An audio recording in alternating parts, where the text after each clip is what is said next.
भगवान शिव ही जगत पिता परमात्मा सावन की आपकी इस वीडियो को जो भी सच्चे दिल से लायक करें उसके जन्म जन्मांतर की गरीबी को दूर कर देना, उसके दुख दर्द राहु दोष पितृदोष यहाँ तक कि कालसर्प दोष भी दूर कर देना। हर हर महादेव। यदि आपकी संतान से कोई भूल हो जाए तो हमें माफ करना, हम सब आपकी संतान है। लाइक जरूर करें। दोस्तों, इस बार 2024 में कितने सावन सोमवार पढ़ रहे हैं? कोई कह रहा है 4 सावन सोमवार पढ़ रहे हैं, कोई कह रहा है 6 सावन सोमवार पढ़ेंगे। किसकी माने किसकी नहीं, आज हम सारी गलत फहमी, सारी असमंजस की स्थिति दूर कर देंगे और व्रत में क्या खाएं क्या नहीं जानिए सब कुछ। दोस्तों, सावन का महीना चल रहा है।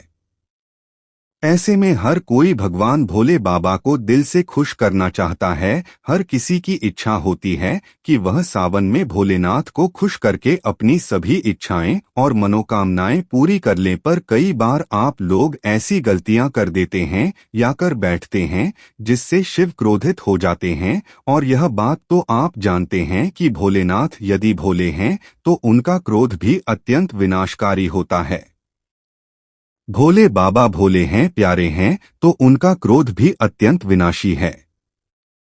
दोस्तों, इसलिए अगर आपने या आपके घर में किसी ने व्रत रखा है या आप सावन को पूरे विधि विधान से पूरा करना चाहते हैं तो आज के इस वीडियो में जो बातें बताई गई है उनको ध्यानपूर्वक सुनकर समझ लें। दोस्तों, सावन में कई ऐसे काम होते हैं जिनको करना वर्जित माना गया है।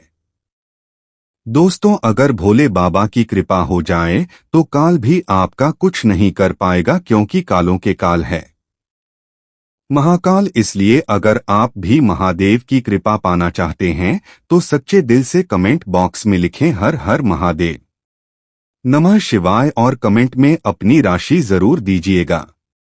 यदि हमारे पास सावन में आपकी राशि के अनुसार कोई उपाय होगा तो वह आकर हम आपके कमेंट में जरूर बताते हैं और आपको बड़ा लाभ होगा। दोस्तों, सावन सोमवार व्रत में क्या खाएं क्या नहीं खाएं? सावन में लहसुन प्याज खाएं या नहीं? व्रत में नमक खाएं या नहीं? कौन सी गलती नहीं करनी चाहिए? पति पत्नी को दूरी बनानी चाहिए और कौन से रंग के कपड़े नहीं पहनने चाहिए?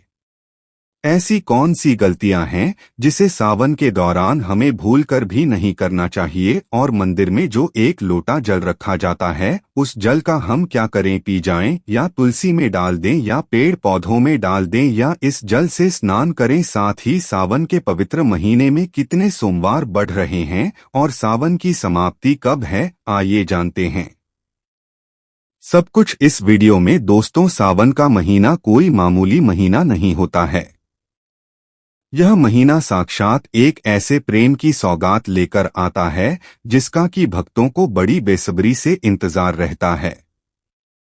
सावन का महीना इतना पवित्र होता है जिसका आप अंदाजा भी नहीं लगा सकते। सावन जब गरजते हैं तब धरती माता का शुभ अत्यंत मंगलकारी विशेष स्नान होता है। सावन में प्रकृति स्नान करती है और जब मग्न हो जाती है नई फसल का आगमन होता है, हरियाली की उत्पत्ति होती है, किसान के चेहरे पर प्रकृति अपनी छाप छोड़ जाती है। सावन का त्योहार भारत में तो मनाया जाता है, लेकिन क्या आप जानते हैं विदेशों में भी सावन का पवित्र महीना बड़े जोरों शोरों के साथ और खुशी के साथ मनाया जाता है। नासा वैज्ञानिक मानते हैं सावन में प्रकृति आपस में बातें करती है और वातावरण सुगम हो जाता है, हरियाली की उत्पत्ति होती है और नए नए बीज उगते हैं।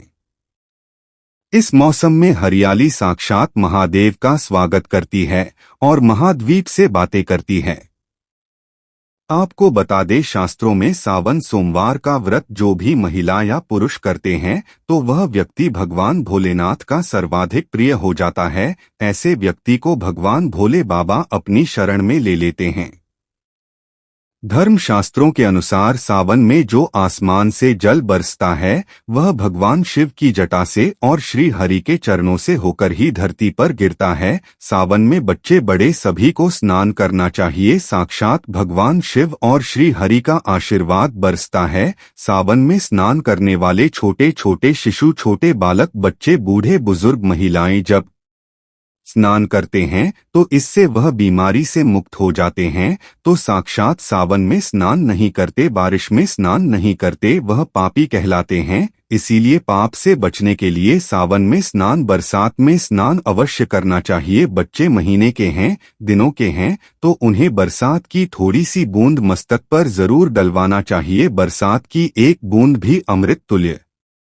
जो बरसात में स्नान नहीं करते उसको सौंपा आप लग जाते हैं।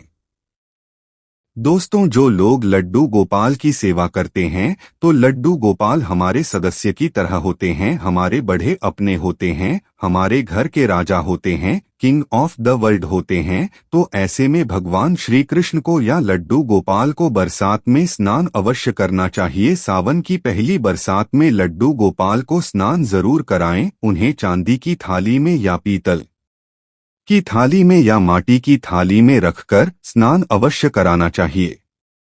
सावन की पहली बरसात लड्डू गोपाल को अत्यंत प्रिय है। लड्डू गोपाल की विशेष कृपा पाने के लिए सावन के पहले ही दिन लड्डू गोपाल को स्नान अवश्य कराना चाहिए। इससे साक्षात लड्डू गोपाल की पूरे परिवार पर कृपा बरसती है। लड्डू गोपाल बहुत प्रसन्न होते हैं, अत्यंत खुशी से झूम उठते हैं, नृत्य करते हैं, सावन में प्रसन्न रहते हैं। दोस्तों, सावन में कावड़ यात्रा का क्या कहना? शास्त्रों के अनुसार माना जाता है कि सबसे पहले कार्बन यात्रा भगवान परशुराम ने भगवान शिव को समर्पित अपने कांधे पर उठाई थी और तभी से भगवान शिव को प्रसन्न करने के लिए कार्बन यात्रा की जाती है।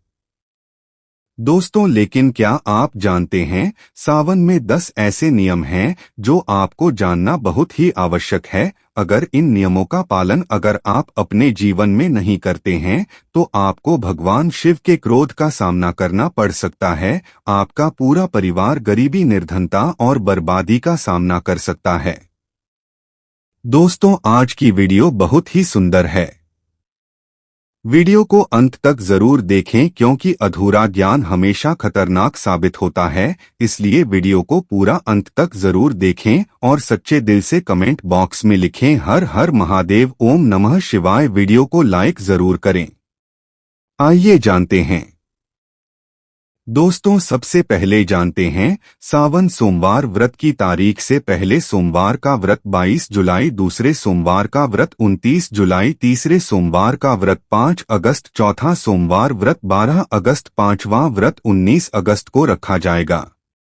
इस सावन का पवित्र महीना 22 जुलाई को पड़ा है और इसी दिन सावन का पहला व्रत सावन सोमवार पड़ा है, जो कि बहुत ही शुभ और अत्यंत दुर्लभ मंगलकारी माना जा रहा है। पहले दिन सावन सोमवार का व्रत विशेष है, दुर्लभ है, कई सैकड़ों सालों के बाद जाकर के महासंयोग आ रहा है। इस शुभ दिन पर लाखों करोड़ों श्रद्धालु लोग व्रत अवश्य रखेंगे और व्रत में कई ऐसी चीजें खाएंगे जिससे व्रत की पूर्ति होगी। शिव व्रत श्रावण सोमवार व्रत पूर्ण माना जाएगा, लेकिन ऐसे में हम जानते हैं व्रत में क्या खाएं और क्या नहीं खाएं। दोस्तों, अगर आपने सावन सोमवार का व्रत रखा है तो आप इस दिन सात्विक भोजन ही करें। यह निर्जला व्रत नहीं होता, इसलिए इस व्रत में सेंधा नमक बनी चीजें खा सकते हैं।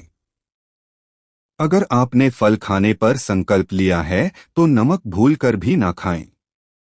आप फल वगैरह ही खाएं और कुछ मत खाना। व्रत में बाहर का गन्ने का जूस पीना, उसमें नमक पड़ा होता है। बर्तन कोई कितना भी साफ कर ले नमक रह जाता है। बाहर का जूस भी मत पीना, उनके बर्तनों में भी नमक पड़ा होता है। जो हम घर में देखभाल कर लेंगे व्रत की, वह बाहर नहीं कर पाएंगे और वह नमक आपके मुंह तक जाएगा तो आपका व्रत खंडित हो जाए। का व्रत में डिब्बाबंद जूस नहीं पीना चाहिए, उसमें कई केमिकल पड़े होते हैं जिससे व्रत टूट जाता है। और व्रत में लंबे समय का रखा हुआ भोजन कभी नहीं करना चाहिए, वह दूषित भोजन कहलाता है जिसमें विष होता है। दोस्तों, सावन में कई बार शुक्रवार का दिन पड़ जाता है तो खट्टा भूलकर भी मत खाना, क्योंकि माता संतोषी इस दौरान जागृत अवस्था में हो जाती है, वो रुष्ट हो जाएंगे। इस दिन आप पानी पूरी, इमली की चटनी वगैरह, खट्टे फल वगैरह जाने अनजाने में भी मत खाना, क्योंकि इससे माता संतोषी क्रोधित हो जाएंगे। एक बार माता संतोषी रुष्ट हो गई तो आपको जिंदगी भर कष्ट भोगना पड़ेगा। माता रानी भोली है, पर सावन के महीने में जो भी शुक्रवार के दिन खट्टा खाता है उसे परेशानी और माता के क्रोध का सामना करना ही पड़ता है। सावन में साधारण नमक फलों पर लगाकर या अमरूद के बीच में भरकर भूलकर भी नहीं खाना चाहिए। आप सेंधा नमक फलों पर लगाकर खा सकते हैं। सावन के व्रत में चाय पी सकते हैं, लेकिन चाय में नमक मत डालना, इससे हड्डियां गल जाती है। सावन के व्रत में दूध नहीं पीना चाहिए, इससे भगवान शिव क्रोधित हो जाते हैं। सावन में हल्दी मिलाकर दूध पीने से भयंकर श्राप लगता है। सावन में बच्चों को दूध पी लेना चाहिए, पर घर में बड़ों को दूध नहीं पीना चाहिए। यदि कोई बीमार है, किसी कारणवश यदि दूध की आवश्यकता हो तो उसे पी लेना चाहिए। यदि सावन का व्रत अगर आपने मीठे पर रखा है तो आप मीठी मीठी बर्फी भोग लगाने के बाद खाइए। शिव को भोग लगाने के बाद खीर पराठा या दही पराठा खा सकते हैं। मीठी मिश्री खाएं या आटे का मीठा मीठा चीला बनाकर आप खा सकते हैं। यदि व्रत छत पर्दे पर रखा है तो आप चाहें तो सेंधा नमक से बने आलू के पकवान खा सकते हैं।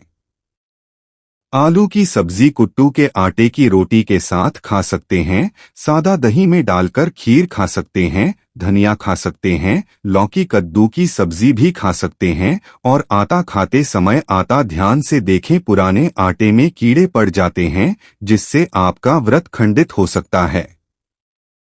व्रतधारी को सावन सोमवार के व्रत में बेसन, मैदा, सत्तू, अन्न और अनाज का सेवन नहीं करना चाहिए। सावन में जितना जल्दी हो सके सावन शुरू होने से पहले यदि घर में आपके बैंगन की सब्जी या साबुत बैंगन रखा हुआ है, जो कि बैंगन को इंग्लिश में बंजर बोलते हैं, यदि घर में हो तो तुरंत हटा दें, इससे भगवान शिव अत्यंत क्रोधी हो जाते हैं। सावन में यदि पालक का साग रखा है तो घर से बाहर फेंक दें। साग सब्जियां सावन में खाना वर्जित होती है, खास कर बैंगन तो घर में भूल कर भी नहीं रखना चाहिए, नहीं तो घर हो जाएगा कंगाल। भगवान शिव क्रोधित हो जाते हैं। सावन में घर में बैंगन रखने से विनाश होता है। इसके अलावा अन्य किसी भी व्यक्ति को मांस, मदिरा, लहसुन, प्याज इत्यादि का भी सेवन नहीं करना चाहिए। वहीं व्रत रखने वाले व्यक्ति को धनिया पाउडर, मिर्ची पाउडर, सादा नमक का सेवन भूल कर भी नहीं करना चाहिए।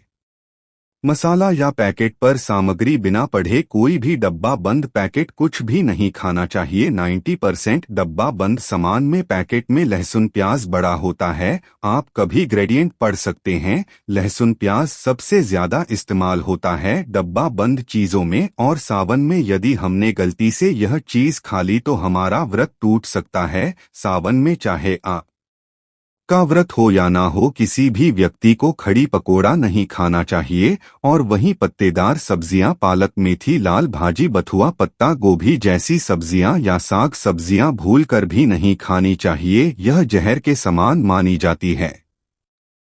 इसमें कीड़े आ जाते हैं, सांप बिच्छू बगैर है आ जाते हैं।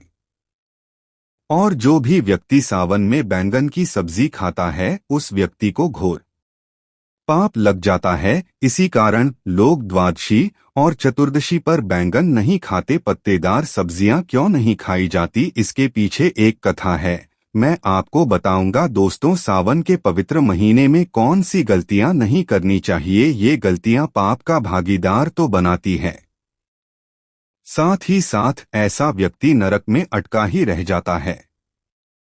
सावन में घर के सभी लोगों को सुबह जल्दी उठना चाहिए और जितना जल्दी हो सके कम से कम पहला सावन स्नान अवश्य करें। परिवार में सबको स्नान करना चाहिए। यदि कोई बीमार है तो उस पर गंगा जल के छींटे मार दें। सावन में किसी भी गरीब का अपमान न करें। क्या पता उस गरीब के रूप में भगवान शिव हो, क्योंकि भगवान शिव सावन में अपने भक्तों की परीक्षा लेने आते हैं। सावन में देर तक सोने वाली महिला का पति बर्बाद हो जाता है और उसकी मृत्यु निकट भविष्य में जल्दी हो जाती है। इसलिए पति के उठने से पहले सावन में हर स्त्री को जल्दी उठ जाना चाहिए और भगवान शिव की पूजा करनी चाहिए। सोमवार व्रत आपको अवश्य करना चाहिए, ऐसा करने से धन लक्ष्मी का वास होता है। सावन में पति पत्नी को सहवास नहीं करना चाहिए। अगर आपने व्रत रखा है या आपकी पत्नी ने व्रत रखा है तो आप दूरी बनाकर रखें, क्योंकि इस दौरान ऐसा व्यक्ति भगवान शिव की शरण में होता है। सावन में घनघोर काले वस्त्र पहनकर शिव मंदिर में नहीं जाना चाहिए। चाहे तो आप घर में काले वस्त्र पहन सकते हैं, लेकिन मंदिर में भूलकर भी मत जाना और ना ही व्रत में काले वस्त्र पहनना चाहिए। वैसे तो सावन में लहसुन प्याज नहीं खाना चाहिए, पर यदि आपका व्रत है तो उस दिन पूरे परिवार को लहसुन प्याज से परहेज करना चाहिए। सावन के महीने में घर में गंदगी नहीं होनी चाहिए, इससे प्रकृति नाराज हो जाती है। सावन में आपके घर का मंदिर है, उसमें माचिस के खाली पड़े डिब्बे या माचिस नहीं रखनी चाहिए। सावन में घर में किसी भी व्यक्ति को गाली नहीं देनी चाहिए, चुगली आदि नहीं करनी चाहिए। पत्नी को अपशब्द नहीं कहना चाहिए और ना ही पति को अपशब्द कहने चाहिए, इससे भगवान शिव आपको श्राप दे देते हैं। सावन में जो भी व्यक्ति दूध में हल्दी डालकर पीता है उसके ऊपर महाकाल का क्रोध बरसता है। सावन में बाल, नाखून, दाढ़ी वगैरह नहीं बनवाना चाहिए, यह आपको पहले कर लेना चाहिए। कोई ज्यादा समस्या हो तो आप ऐसा कर सकते हैं, पर शिव जी से क्षमा अवश्य मांग ले। सावन में शरीर पर तेल नहीं लगाना चाहिए। यदि आपका व्रत है तो आप शरीर पर तेल लगाएं। दोस्तों, माता पिता का सम्मान करना चाहिए, क्योंकि माता पार्वती और पिता भगवान शिव को माना जाता है, इसलिए माता पिता में इन दोनों का वास होता है।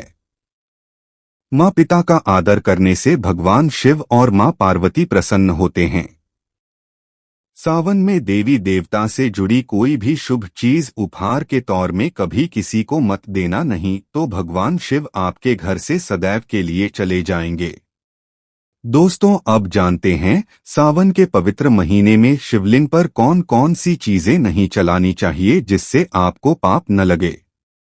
शिव पुराण के अनुसार शिव भक्तों को कभी भी भगवान शिव को तुलसी, हल्दी और सिंदूर सहित या 6 वस्तु नहीं चलानी चाहिए। पौराणिक कथा के अनुसार केतकी के फूल ने ब्रह्मा जी के झूठ में साथ दिया था, जिससे नाराज होकर भगवान भोलेनाथ ने केतकी के फूल को श्राप दिया। इसलिए केतकी का फूल शिवलिंग पर नहीं चढ़ाया जाता और वहीं नारियल का पानी भी शिवलिंग पर कभी भी अर्पित नहीं करना चाहिए। शंख से जल भी भगवान भोलेनाथ को नहीं चलाना चाहिए। शास्त्रों के अनुसार सुबह 5 बजे से लेकर सुबह 11 बजे तक शिवलिंग पर जल चढ़ाना बहुत ही शुभ और अत्यंत मंगलकारी होता है। कभी भी शाम के समय शिवलिंग पर जल चढ़ाएं।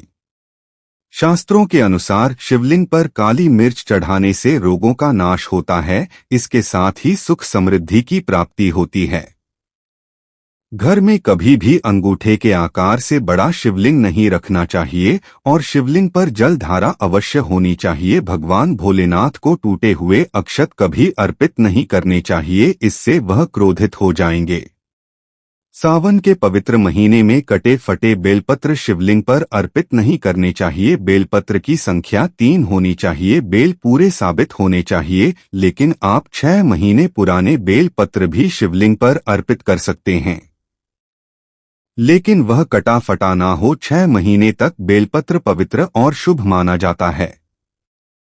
सच्चे दिल से बेलपत्र शिवलिंग पर चढ़ाने से 21 मनोकामनाएं पूर्ण हो जाती है।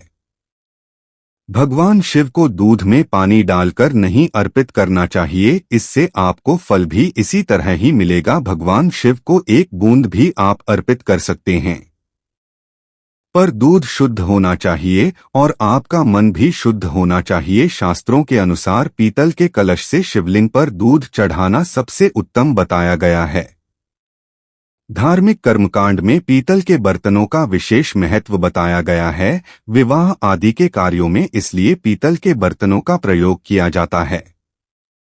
आपको बता दें, सोमवार को पीतल के कलश से ही शिवलिंग पर दूध से अभिषेक शुभ बताया गया है। स्टील और प्लास्टिक से बने बर्तन का प्रयोग न करें। शिवलिंग पर जल चढ़ाते समय वह जल आपके पैरों के पास नहीं जाना चाहिए, अशुभ माना जाता है। उसे लांघना भी नहीं चाहिए, उसे हम जलहरी कहते हैं। सावन में जल अपने घर का होना चाहिए। मंदिर से जल भरकर मंदिर में ही अर्पित नहीं करना चाहिए, इससे आपका भाग्य खराब हो सकता है। दोस्तों, सावन में यह चीज खा लेने से दुनिया की कोई भी ताकत आपको धनी होने से रोक नहीं पाएगी। मैं ईश्वर की सौगंध खाता हूं, अगर आपने सावन में यह चीज खा ली तो आपको करोड़पति होते देर नहीं लगेगी, लेकिन सच्चे दिल से ही खाना है। आइए जानते हैं, सावन में शिव भक्तों को शिवलिंग पर चढ़ा हुआ प्रसाद के रूप में धतूरा जरूर खाना चाहिए। इसे आपको ज्यादा नहीं खाना है, बस अपनी जुबान पर हल्का सा टच करना है। ज्यादा खाएंगे तो आप बीमार पड़ जाएंगे, इसलिए बस टच कर लें। आप देखना, आपके अंदर सकारात्मकता का संचार होगा और आपको धनी होने से कोई नहीं रोक पाएगा। दूसरा है बेल फल। बेल फल प्रसाद के रूप में खाने से माता पार्वती के साथ साथ भगवान शिव की कृपा भी बरसेगी और समस्त 33 कोटि देवी देवता आपको धनवान बनाएंगे।